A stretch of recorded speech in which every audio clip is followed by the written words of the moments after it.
Two-time Sydney to Hobart winner Ludde Ingvall is returning to this year's race after a 4-year absence. The 2000 and 2004 winning skipper says he plans to introduce the sport to 500,000 people through the use of the latest technology. Ludde Ingvall is no novice when it comes to sailing the Sydney to Hobart, but his focus this year is not so much on tasting success, but building a virtual crew of 500,000. This is an adventure. This is the climbing the Mount Everest, and if you can explain that story step by step, pain by pain, blow by blow, I think we find that it becomes more interesting to the public. We want to have hundreds of thousands of fans by the time we get to Hobart.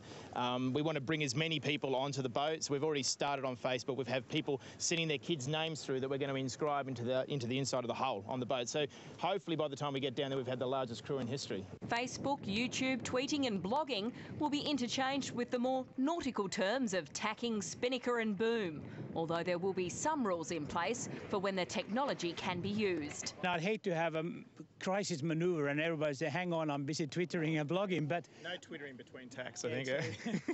Ingvall won the Blue Water Classic in 2000 and 2004 and hopes his return to the race will motivate the next generation to get involved in a sport that he believes is somewhat misunderstood. It is the ultimate teamwork, for starters.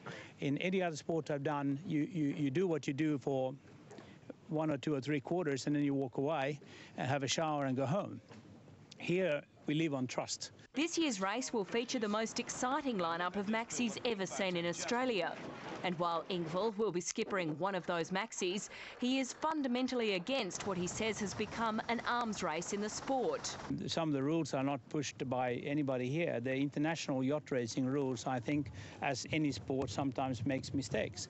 If you turn around and said Formula One next year will have no limits, you can do whatever you want, how many teams do you think you are left? YuuZoo is one of the smaller maxis and does have the advantage of being 10 times lighter than any other boat in the fleet, and that could see them in the mix for line honours.